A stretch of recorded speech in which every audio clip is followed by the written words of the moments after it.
केंद्रीय मंत्री शिवराज सिंह चौहान ने कहा, लोकतंत्र का गला घोंटना, लोकतंत्र का अपमान, ये कांग्रेस के डीएनए में है।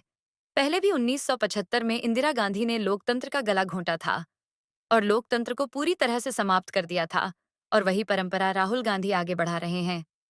अहंकार से भरे यह लोग अपने सामने दूसरों को कुछ समझते ही नहीं हैं। कल जो आचरण अपनाया गया, वो मन को व्यथित करने वाला है। कल न केवल लोकतंत्र का गला घोंटा, बल्कि आसन का ऐसा अपमान मैंने पहले कभी नहीं देखा। जो अपराधी हैं, वो आंदोलन कर रहे हैं। जिन्होंने पाप किया है, वो दूसरों की तरफ उंगलियां उठा रहे हैं। लेकिन लोकतंत्र का ये अपमान हिंदुस्तान की ये जनता कभी सहन नहीं करेगी। जिन्होंने सदैव बाबा साहब अंबेडकर का अपमान किया, कभी उनका स्मारक तक नहीं बनने दिया। राहुल गांधी नेता प्रतिपक्ष के पद पर बने रहने के लायक नहीं है। कल जिस ढंग की हरकत की है, वो केवल अशोभनीय, अक्षम्य है। लोकतंत्र का गला घोंटना, लोकतंत्र का अपमान, ये कांग्रेस के डीएनए में है। पहले भी 1975 में इंदिरा जी ने लोकतंत्र का गला घोंटा था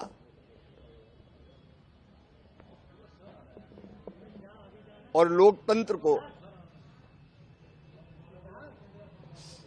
पूरी तरह से समाप्त कर दिया था। और वही परंपरा राहुल गांधी आगे बढ़ा रहे हैं। अहंकार से भरे ये लोग अपने सामने दूसरों को कुछ समझते ही नहीं है। कल जो आचरण किया, वो मन को व्यथित करने वाला है। कल न केवल लोकतंत्र का गला घोंटा, आसंदी का ऐसा अपमान मैंने कभी नहीं देखा। और अब चोरी और सीनाजोरी, जो अपराधी हैं, वो आंदोलन कर रहे हैं। जिन्होंने पाप किया है, वो दूसरों की तरफ उंगलियां उठा रहे हैं। लेकिन लोकतंत्र का ये अपमान हिंदुस्तान की जनता कभी सहन नहीं करेगी। संसद का अपमान भी हिंदुस्तान की जनता सहन नहीं करेगी। जिन्होंने सदैव डॉक्टर बाबा साहब अंबेडकर का अपमान किया है, नेहरू जी ने मंत्रिमंडल से निकलने के लिए मजबूर किया,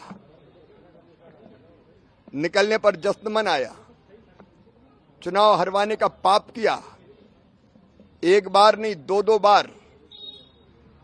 कभी भारत रत्न डॉक्टर बाबा साहब जी का स्मारक नहीं बनने दिया। महू जहां उनका जन्म हुआ, मैं मध्य प्रदेश से आता हूं, उनके जन्म स्थान पर कभी स्मारक नहीं बना। वो स्मारक बनाने के लिए शिलान्यास किया था तो स्वर्गीय सुंदरलाल पटवा जी ने किया था, और बाद में मुख्यमंत्री बनने के बाद उस स्मारक का निर्माण हमने किया था। और आज भी वहां डॉक्टर बाबा साहब अंबेडकर महाकुंभ आज भी वहां लगता है, जब हमारी सरकार आई तब, और उनके आदर्शों को पूजा जाता है। लेकिन लोकतंत्र का गला घोंटने वाले बाबा साहब का नाम ले रहे हैं, शर्मानी चाहिए उनको। और राहुल गांधी जी, मैं फिर दोहरा रहा हूं, नेता प्रतिपक्ष के पद पर रहने के लायक नहीं है।